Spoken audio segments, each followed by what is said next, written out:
So I'd really be interested in exploring two themes. One is,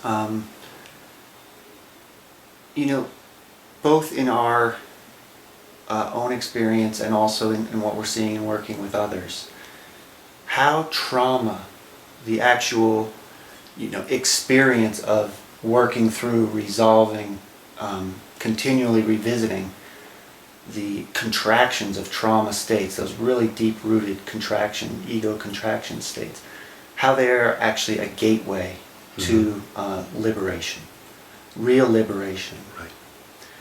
And then the other thing, my edge right now is, as I think you may have read, is it seems like there's kind of two camps out there, and one is kind of the awakening camp, which is from a state of awakened mind. All of this trauma stuff is illusion. It's a state that comes and goes. So why bother? And then from a kind of more therapeutic or growing up point of view, we can, there are people who are resolving trauma, but not particularly pointing to the actual awakening from the whole project. So there's the camp of the waking up and the camp of the growing up, and we seem to fall in one or the other. Yes. So I'm really interested in that, for us and what we see, and I'm really feeling that the edge is being able to hold all of that in a cognitive view, and then we work from there. So those are the two main themes I'm interested in. Great. How about you? That sounds like we could have our hands full. Yeah. For the full visit, with just both of those two. Good, yeah. And another couple terms I'll throw out. Whereas waking up. Yeah. I'll use the term self-realization. Okay. The realization that all is the self. There's no separation. And growing up, self-actualization. Yeah. Gaining the person. It's the development of our person. Yeah.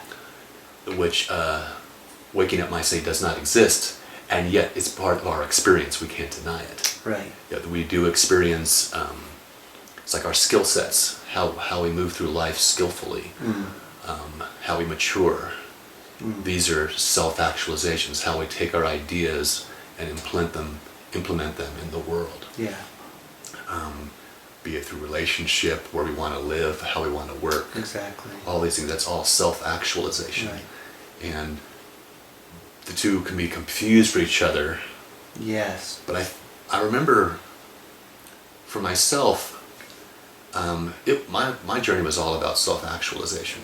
That's what I was interested in. I didn't know anything about anything else. And then when I experienced the shift that I call my awakening, that was just a game changer. It's like, all of this other stuff is just, it's like polishing a little pin on my shirt and calling it me. Right. So, but that was also because I hadn't been pursuing it. I had no context for it. But when it happened, it was also really it's kind of overwhelming in a way, because it was such a different context without a need for context. It's like there's no need for context, and yet there is no context, and there's still a curiosity about like, how do I function within this?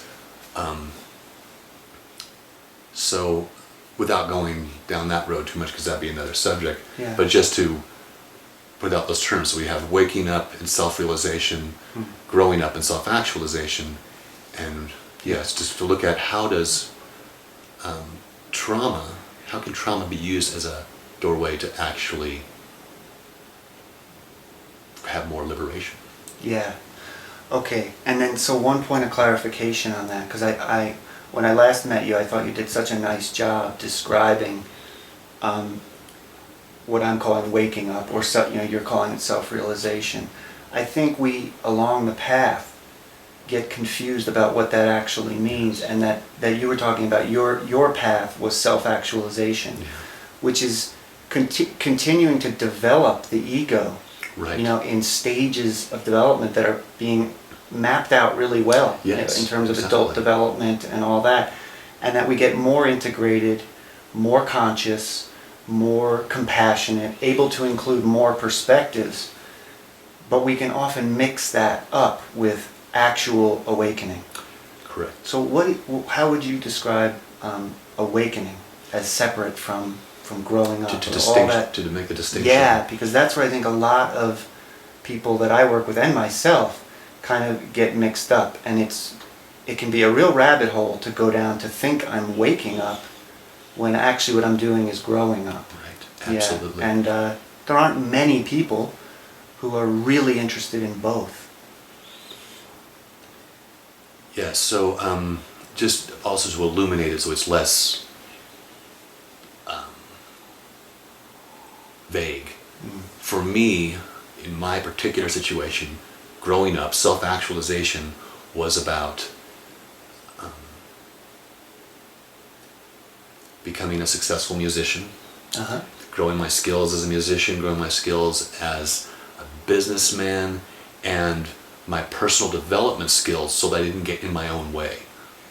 So I read a lot of self-help books, a lot of personal growth workshops, and that was all so that I could stop getting in my own way. I could, having self-awareness in terms of, what I mean by self-awareness in this right now is I mean aware of my own behavior patterns, my own habits, how I would behave in relationships that would not turn out to give me the results that I wanted. Yeah. So that I could have that relationship that was healthy in my life, so I could have relationships in my professional realm, so I could succeed more in my professional realm.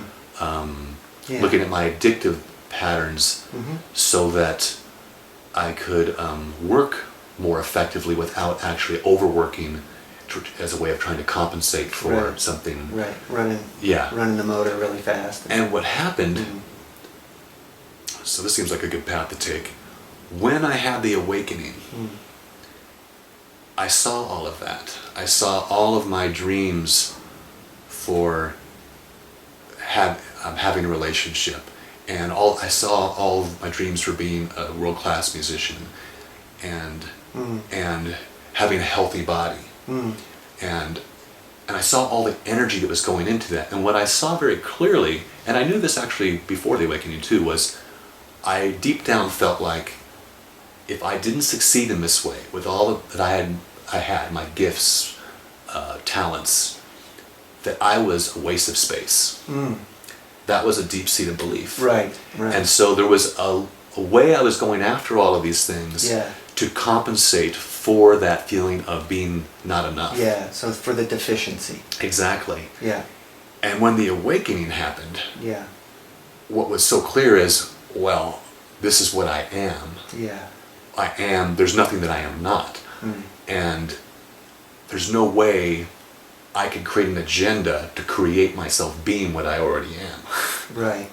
So all of a sudden, I'm not just enough, enough, you could say, what I am is enough. There's no deficiency anymore. So all the motivation for those things that I was doing, even the relationship I was in at the time, which I was often, it was a great relationship on many levels, but I was also justifying it a lot as I'm growing here. Right. I'm developing into what I need to be okay with, so I can finally accept myself and go, whew, right. I can stop beating myself up or pushing myself. Deficiency will go away. Exactly. So that all ended. Yeah. I no longer needed to do anything to be okay with me. Yeah. So what I'm hearing is kind of the growing up and all the actualization is kind of the self working on the self. Right. But real awakening makes all that an object of consciousness. Yeah. There's no more self-referencing or I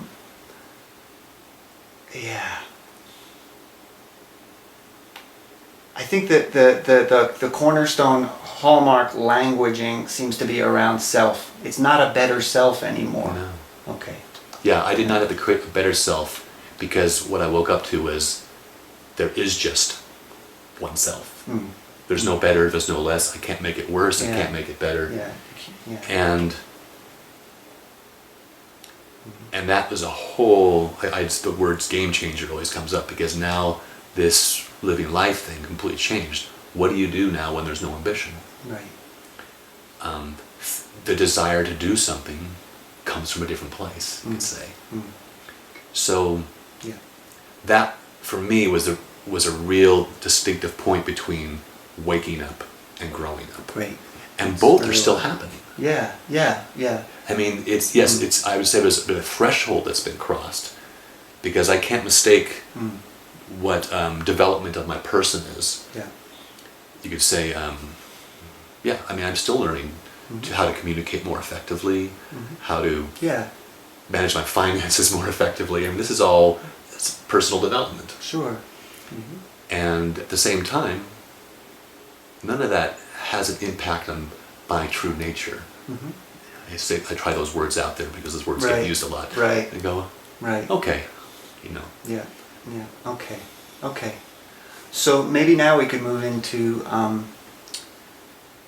how trauma impacts those two trajectories, combined and separate. I mean, that's a whole ball of wax there. Okay. In terms of where I'm excited. Yeah. So, again, it seems like all the amazing science we're reading on trauma, with that, how it impacts the brain, especially the survival level brain, the fight, flight, freeze patterning, and then also, how the prefrontal cortex kicks in and thinks I've done something wrong, and then the shame patterning on top of the trauma. I mean, that's a whole conversation right there. But all of it that I've found is not really interested in this awakening state. It's really interested in symptom resolution. Pretty well said. And also a healthy ego. It is interested in growing up and becoming more effective in the world, more comfortable in our own skin, so to speak. I mean, all that is very super important stuff. So, what I noticed in the States, the waking up side of thing for myself is, and I noticed this in others, is that often people have profound realizations on the waking up axis, and that sense of collapse of ego or utter empty spaciousness can quickly collapse into more traumatic symptoms. And because of the kind of meaning making we make of trauma, those sort of that inherent belief system that I must have been victimized because, and these aren't even maybe, these aren't even things that we consciously thought. I mean, they're just sort of in the fabric of trauma. If I'm being traumatized. What do you mean by being traumatized? Well, okay, so are you speaking from an absolute perspective or a relative one? I mean, just even in the context of your speech just then. What's trauma? Because that word gets used, right? That phrase gets used. Yeah. And it's used to point to something. Yeah. So I want to clarify what it's being to point to. Great. So I would define trauma as an experience of heightened energy and emotion that is overwhelming to us, that we cannot tolerate, so we need to dissociate from it. And that could be one incident or multiple incidents, and it could also be developmental, meaning the kind of water we're swimming in, like a violent atmosphere, even though no violence was physically inflicted on us. So some kind of boundary gets violated that we cannot in real time digest. So all that energy gets either stuffed down or frozen, or triggers a kind of reactivity that we relive over and over again. Okay. Does that work for you, or that actually works for me? Okay. I think that's very clear. Yeah. Okay. So I noticed that that trauma is often so quickly coupled with a belief system that arises that I think, meditation and some real, uncoupling of what's what is very helpful in terms of, whoa, something happened, and then I automatically make an assumption that I'm either less than, right, or I'm powerless, helpless. Like, these are the real common themes. Or I'm overwhelmed and I'll never recover. I'm unlovable. I mean, that whole list of, actually, from an absolute point of view, we chose to pick up and take up as the truth. Can really impact not only the growing up but the waking up, because the waking up is then doubted. Right, and in the words you just said, as you were demonstrating some of the beliefs that can be taken on, it's all I'm this, I'm this, I'm this. Mine. So it becomes an identity. Yeah. Like, it's not necessarily conscious, but I am a traumatized being. Yeah. I am ashamed. Yeah. I am this. I am this. Yeah. And right. there's so many juicy things in what you shared. Yeah. But that's a self that we could say formulates around that, right? Around some kind of belief system that really, especially if the trauma is early on, can really shape the trajectory. Like, all the developmental levels that pile up on top of that can be through that lens. So I'm helpless here, and I'm helpless here, and I'm helpless here, and I'm helpless here. So what I noticed, and when we say awakening, there's so many, the word gets used so much. Yeah. And I wasn't a student of this, it just happened. Yeah. And then I became a student enough to be able to articulate just to people close to me what I was experiencing. Yeah. Also because I wanted to share it. Sure. So, and also to develop some sort of context. It was just an innate drive. I wanted language that could point most accurately to my new experience of being. And what I saw, what the benefit of waking up to this degree that I experienced, because this is just us having this conversation now. I'm going from my experience, I'm describing it in this moment, I'll describe it differently, another moment. But in terms of what happened at that point was, it was like I saw through the mind. I saw that thought cannot possibly represent accurately reality. Yeah. And that was such a pivotal seeing. Insight. Yeah, insight. That a lot of other work that would be like presented to me. Yeah. For example, I just saw, it's like, oh God, Yeah. that just can't touch it. Yeah. So rather than doing the thing like I had done in the past, just with a lot of analysis and dig through this and try this method and look at numerology and look at astrology and you look at mythology and you use the archetypes, like all of a sudden it just went like, none of that's going to touch it. And so the waking up in that respect saved me a lot of time. Right. I wasn't looking to the mind to solve the issue of the mind anymore. Right. I could use the mind, but I knew how its limitations. So this is kind of the trajectory my conversation seems to be taking right now. So the benefit of waking up towards addressing the trauma that I personally experienced and was basically to not try to approach it through a map. I think that's huge.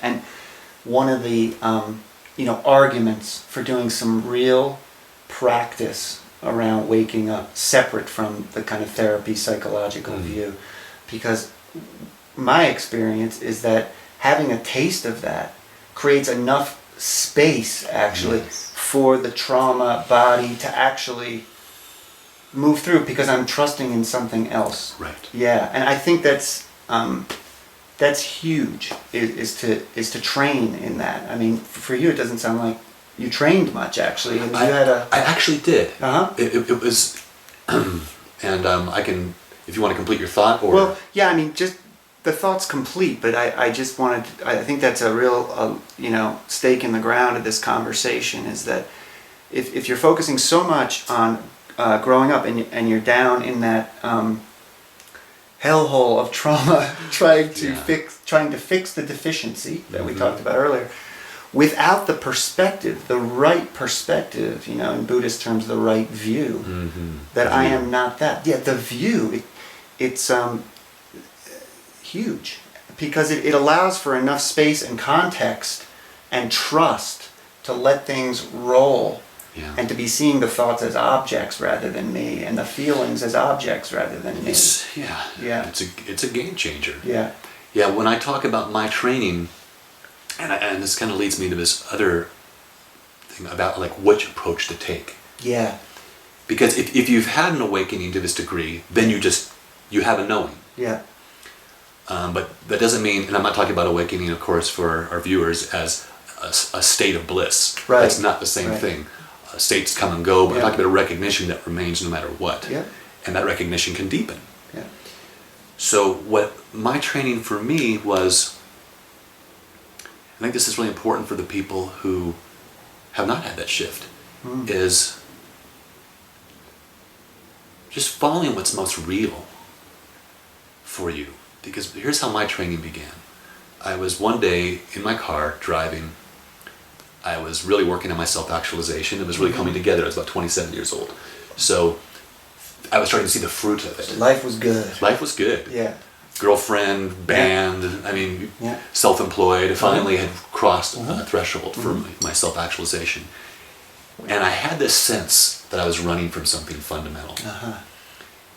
And, that was real for me. It wasn't like I picked up a book and went, that sounds interesting.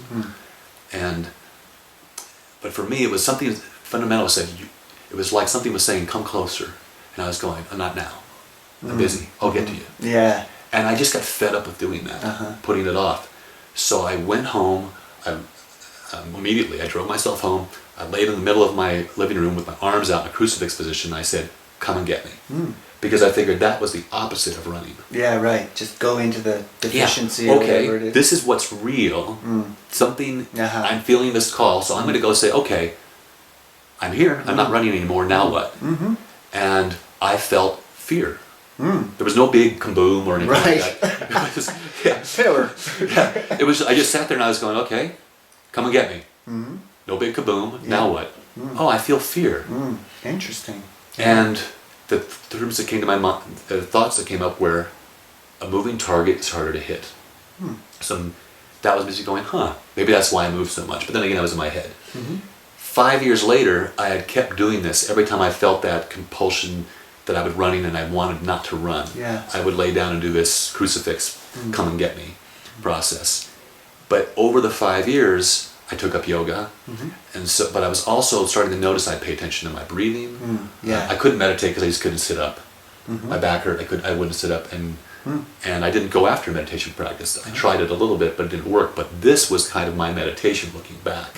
This was my practice. But it just evolved naturally from my own curiosity. Your own discipline, And what I started noticing was, I can feel my heart beating. Now I can feel my breath. And I would relax on the floor because I would be in this surrender position. And then I started noticing my pulses. And this practice evolved into something that one day I was observing all the sensations. I call it the symphony, the somatic symphony. All the sensations of the body playing together and working in counterpoint.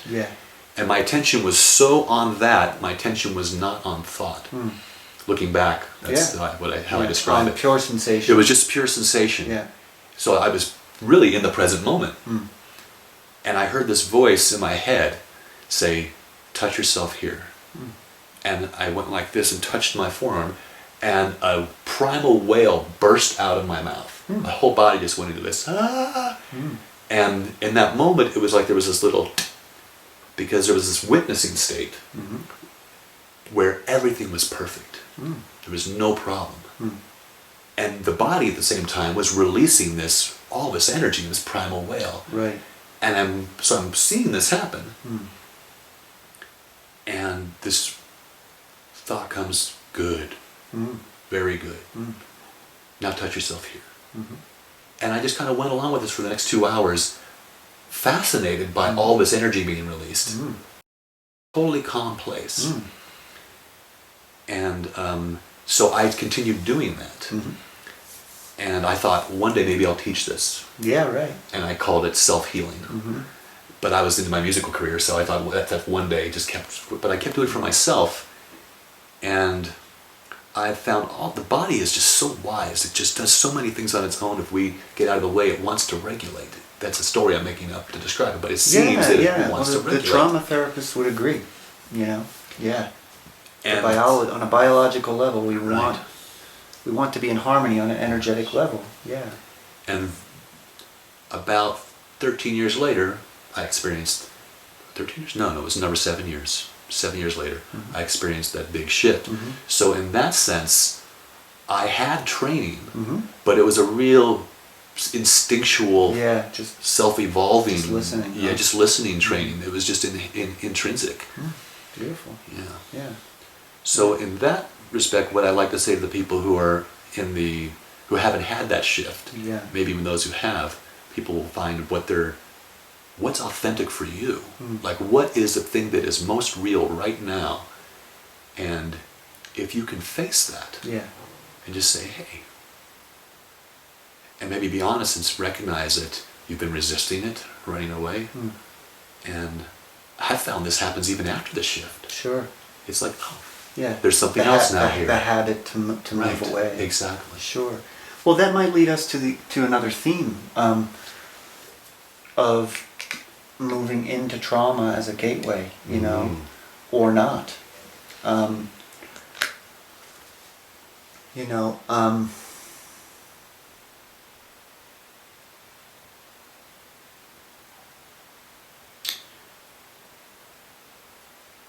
When's it appropriate to move straight into a, deeply traumatic pattern? Is that always useful?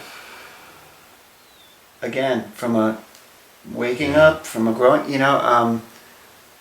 it seems timing is kind of everything in some way, and that we don't determine that timing, I think has been true for me.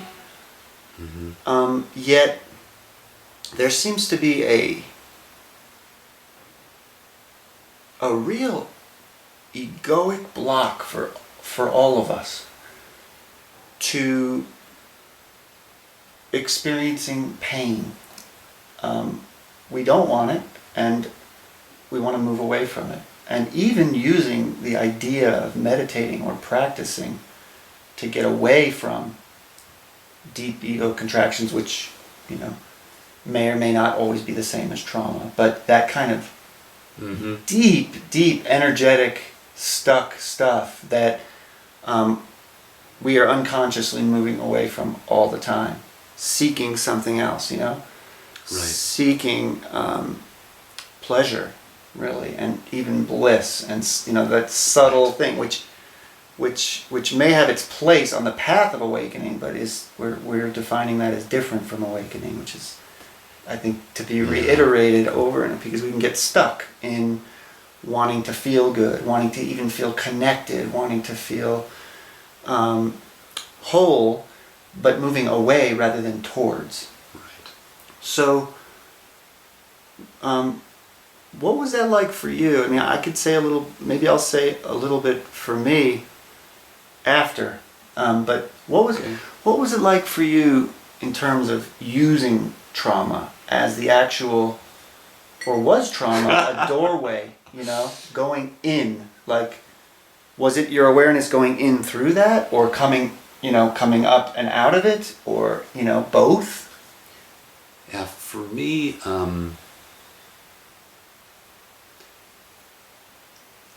this is probably useful for context too. After that initial shift, I had pretty good 2 years, pretty enjoyable 2 years. Like, it was after that things started, my body started producing symptoms Yeah. of heightened anxiety, racing pulse, shortness of breath, and I started finding myself overreacting to situations, like overreacting so much, and I was seeing it, I was like, wow, what is this? How is this even possible that this could be happening? Because again, I had no context. Right. And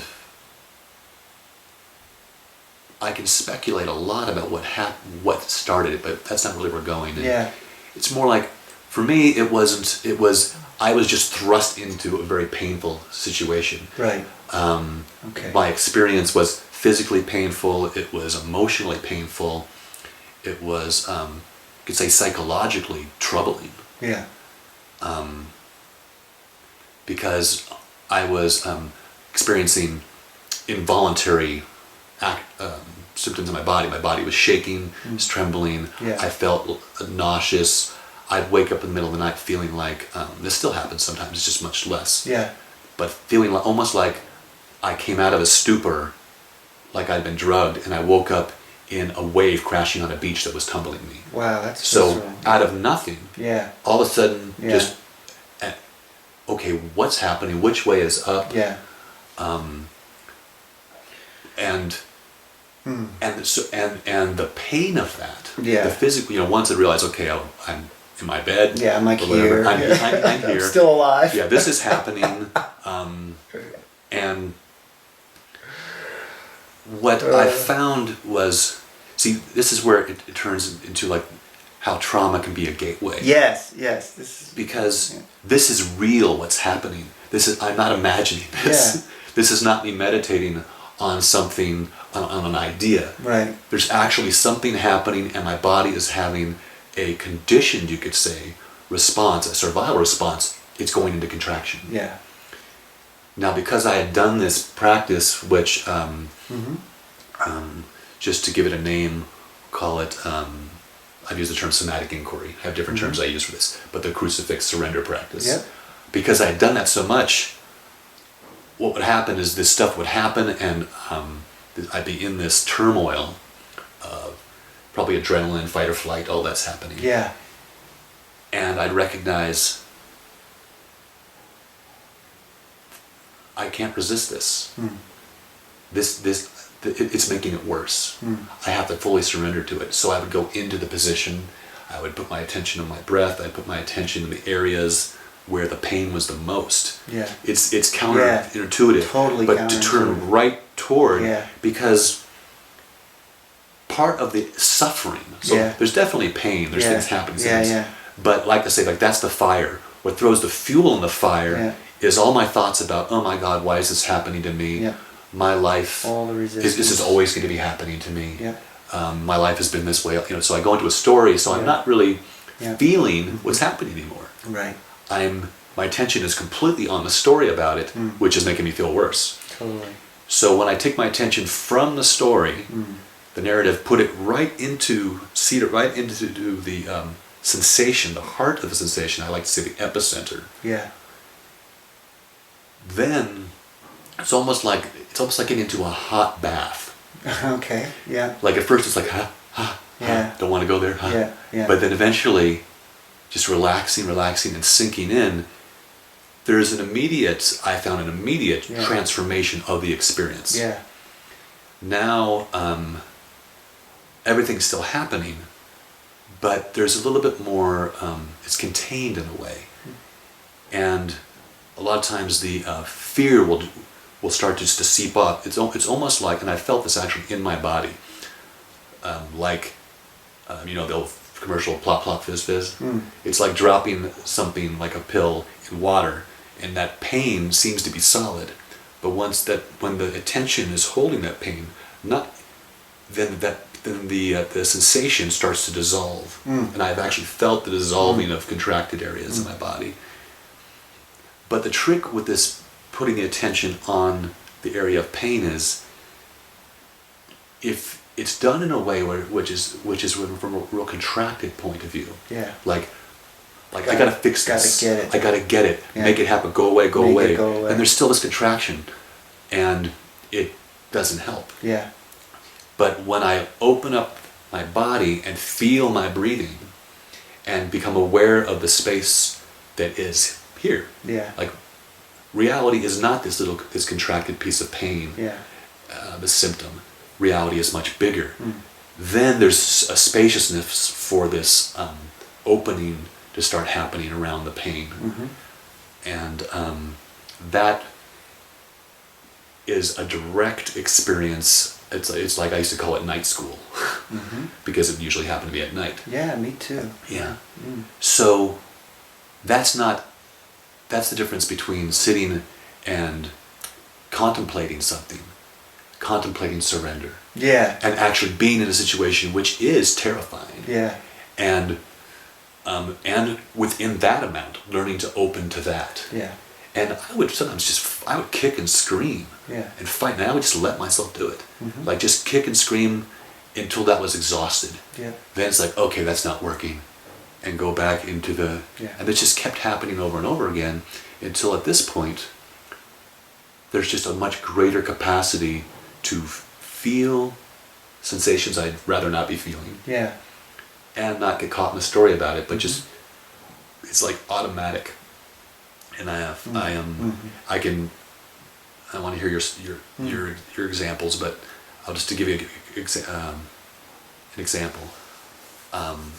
Somebody close to me was about to die, and I felt the grief coming up when I realized that they were going to die.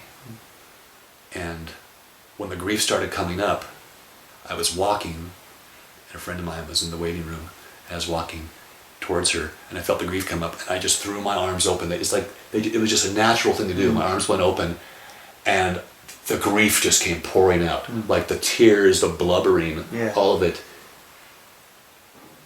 rather than trying to keep it in. Exactly. Yeah. So it was like, that's grief, and I don't need to even engage why I'm so tired. Yeah, like this is, not that this is triggering an old memory, none of that. It's just pure sensation, allowing sensation to happen. Yeah. And I didn't get there overnight.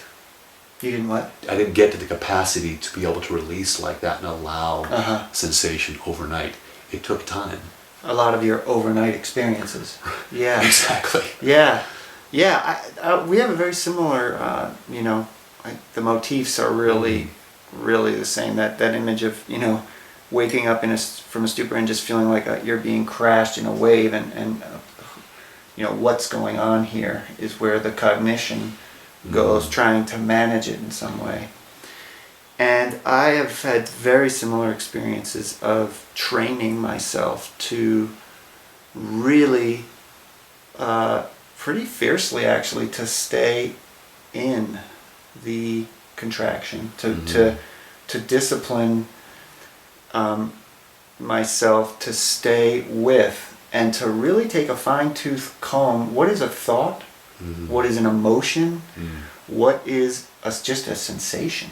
I mean, at the base level, these are just sensations with structures of cognition on top of them, which are all resistance. They're all, you know what I mean? Yeah. They're all, we say story, at a very subtle level. They might not even be, clearly articulated thoughts at that point. But the fear, even the fear, resistance to what is, and so it's been very helpful to tease those apart and stay steady, and like you said, going when we really allow it to have its space, the contraction itself, it's a completely different thing than we anticipated. It's intense, but it's not suffering. It could be even physical pain, but it's not suffering. The suffering is everything I am conditioned to put on top of it, and throwing logs on that fire rather than just feeling the pure burn of that experience. One thing I will say, in that practice, it actually, this is where I think we get into a lot of debate, like drop your story and just experience it, And I think for me personally, yes, following that instruction, and no, not following that instruction has been very helpful, because repairing the story actually. Working at that level of, oh, I can see, all right, so there's a sensation, there's an emotion like fear or sadness, and then I put on top of that a belief that I'm weak or hopeless or whatever, all that. I think all those levels actually need to be digested. It's like just digesting the somatic experiencing has like been the huge calving off that I've needed to create the space to continue to work. But actually, even cognitively working with those belief systems and noticing, oh, that's what I do. Just noticing that's what I do, and penetrating that has been very helpful because it repairs the ego, the growing up, to a point where it's a little more upright in the world and available, to awakening again, rather than, oh gosh, can I do this? Am I this? Am I that? Am I the other? So, and I think that kind of naturally happens as we awaken, and it naturally happens as we continue to grow up. It's like we become a more integrated self,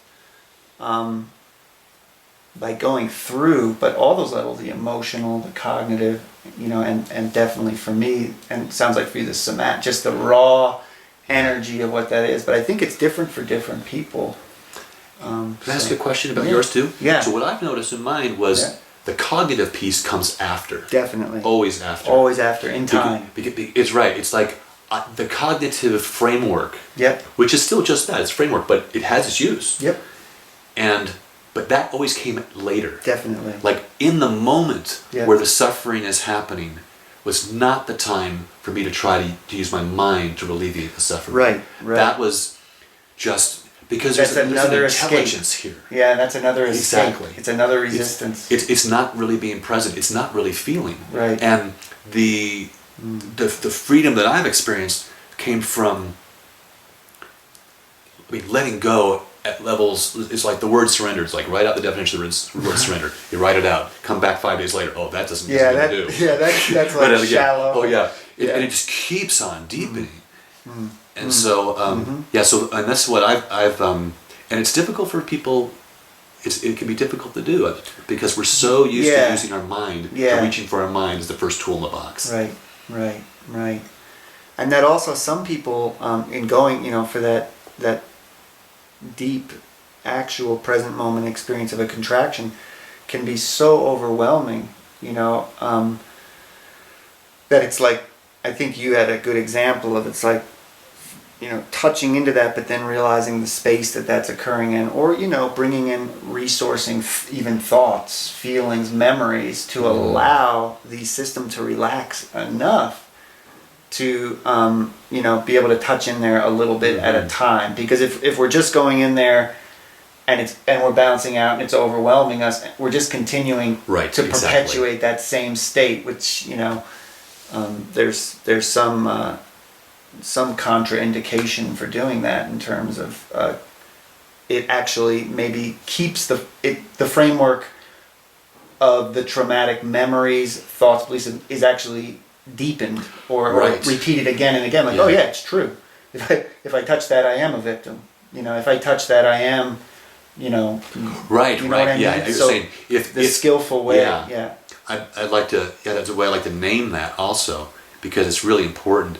This piece of compassion and real self-caring, like this, because so many of us, I think, particularly in from our survival instincts, from our culture, it was warrior instinct even. I'm going to go in and annihilate you. Well, I got to tell you, I mean, I had that attitude. Yeah. And I think that it wasn't always really, there was a certain dedication, there's a certain humble surrendering, and there was, that warrior, that gets flattened pretty quick. Yeah. So it's like rather than like putting myself into a situation where I can experience it, no.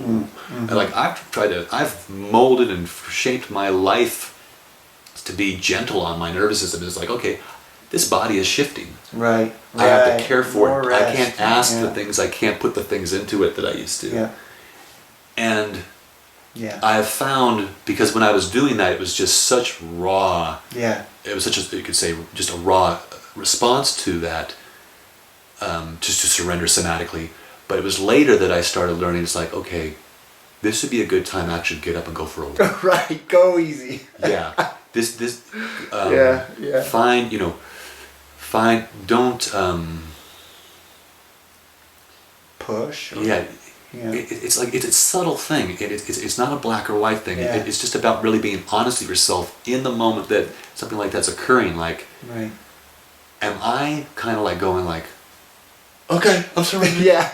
You know, I can do it. I can Yeah, do it. right. Like, that's not being kind to ourselves. Yeah. And what I found, like, when those moments are happening, when we feel there's a panic attack, or even the weight of depression, or all this involuntary bodily experience, those are happening. It's important for us to be able, I found it valuable, I should say, to be able to surrender, yes, but also to have this attitude, which I've had to cultivate, and I help people cultivate this.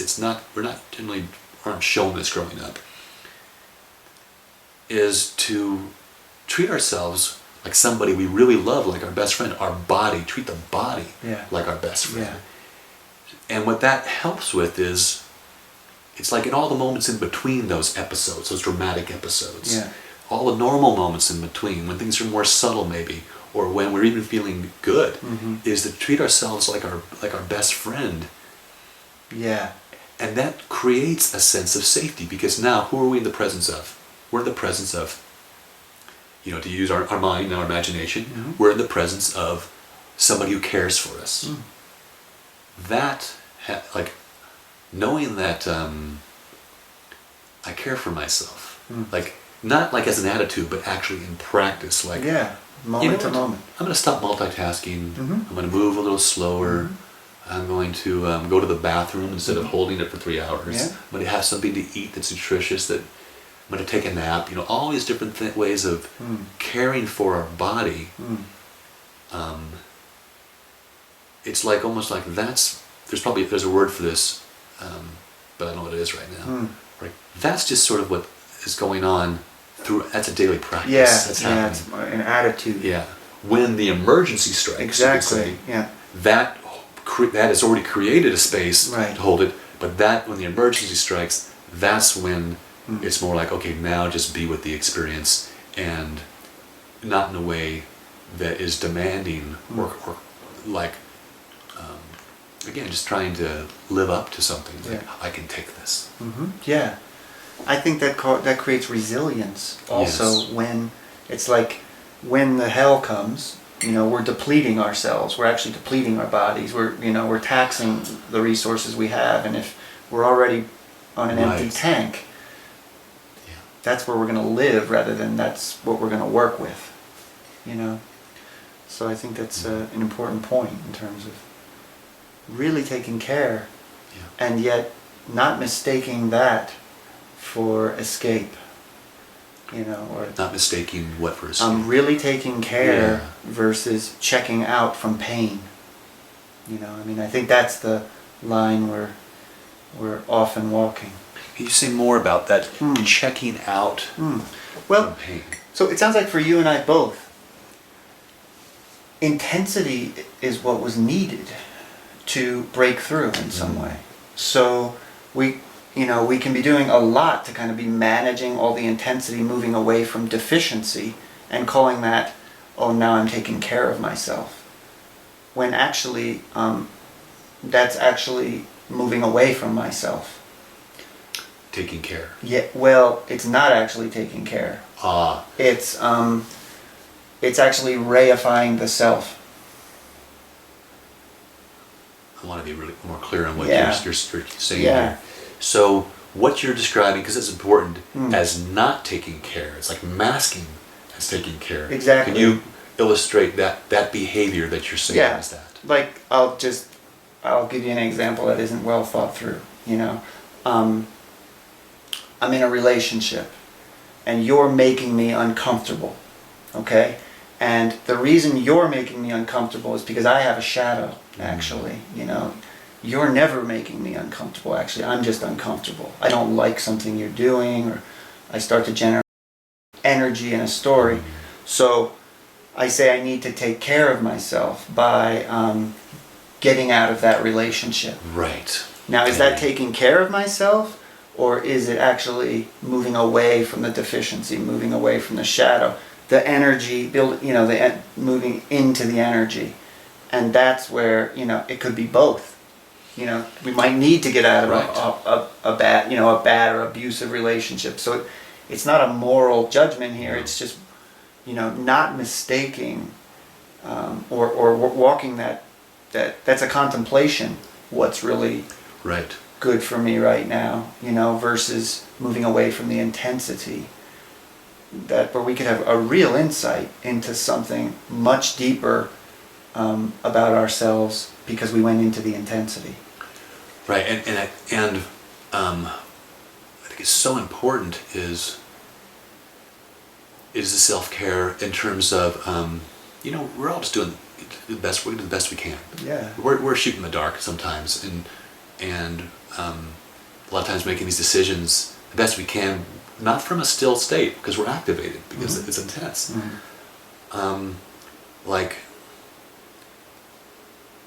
I really want to illustrate the importance of not being coming from the point of view of I have to stick with the intensity, like I have to wake up. Yeah. Because that just haven't found it to be. Looking back, maybe it was useful. I don't call it as being useful. Some intensity you just can't get away from. Yeah. And that's the point. So some relationships, yes, this is an abusive relationship, and I feel so activated. Yeah. And we're just ping-ponging trauma to trauma. I call it traumatic pinball. We're just going bing bing. Yeah. It's good. Take a break. Yeah. But if there's space and there's love there to say, hold on, please, let's just stop. I'm hurting a lot. Yeah. And can we just I just need a moment to breathe here and feel safe. In those situations, if somebody's really open to that. Yeah, if they can hold it for you. Exactly. Yeah. It's like, oh yeah, wow, you're hurting. Not, you're hurting me, you're a terrible person, you're doing this. Because that gets you defensiveness on your person's part. Activation. But like, I'm just hurting so much. Then I know for me, if somebody says that, there's this compassionate response. It's like, okay, yeah, just whatever we were arguing about or trying to resolve, put that on the table. You're hurting. Right. And if somebody's willing to sit with me and just be quiet for a moment while I feel the pain. Yeah, that's moving back toward the contraction. And this is somebody that's like, I don't have to bolt out of this relationship as a point of self-care. Yeah. This is self-care is actually to stay here with them. Yeah. As opposed to somebody saying, I don't care if you're hurting. That's it. I think that's a pretty good time to take a break. Right. Maybe not shut them out of your life, but to go find safety. Yeah.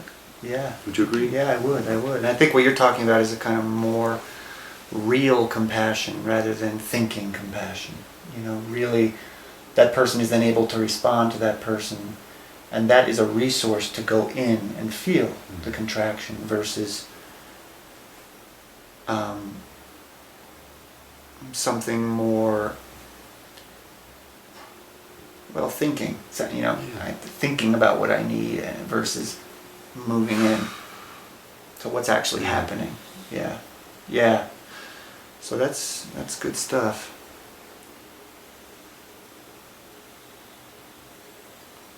That feels pretty complete to me. Yeah, let's sit for a moment to see if something else comes up.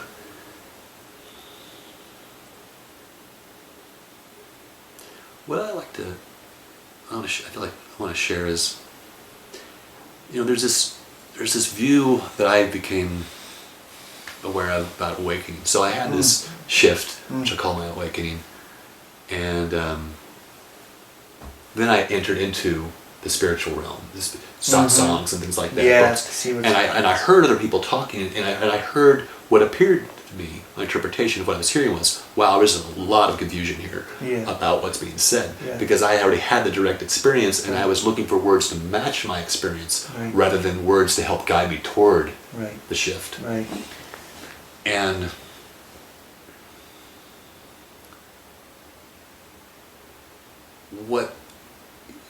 and since that's happened, I've run into people who've had these apparently spontaneous shifts, and people who've had very gradual shifts.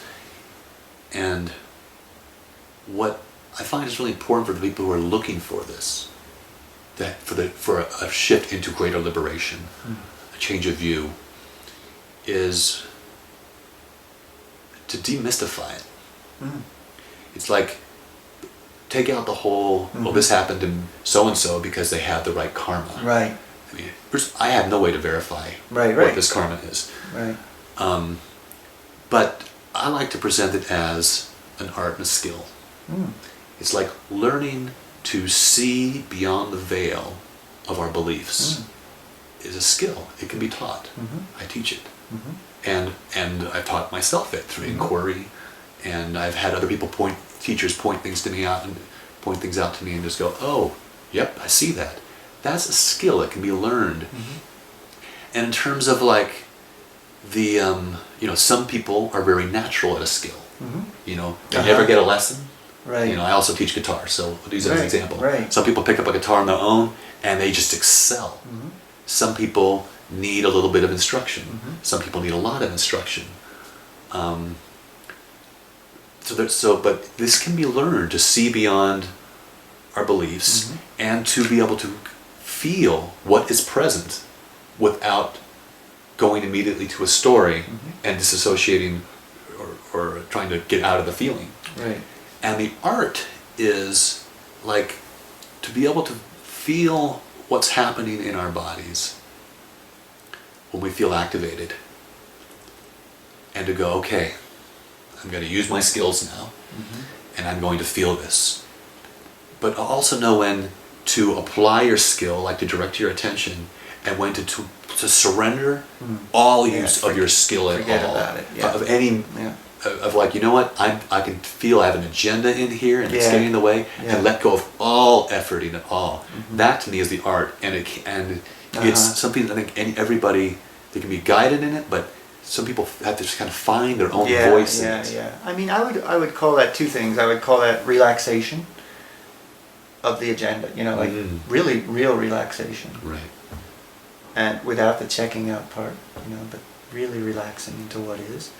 And then also intuition, that's a capacity to where to look, how to look, how to apply the art seems like the application to the skill. Is that what I have? I like that you said that. That is, that's an interesting topic, because I think that is discovered more and more along the journey too, because a lot of that where to go doesn't come from the self. We are open and awake enough to a real creativity beyond us. Our idea of us.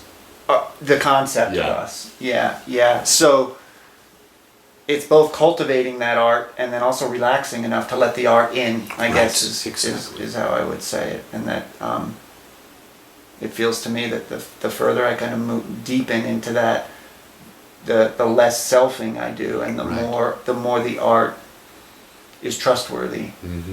Yeah, it takes experience. Yeah, it does take experience, and people are all going to need different things, but it's all that. It's trusting what we don't know yet, right? and then really trusting our experience at the same time, and with the intuitive kind of antenna out there, floating in the water to see what's coming, So yeah, I'd like to bring up one more topic. That is the importance of doing shadow work and psychological work beyond an awakened experience, because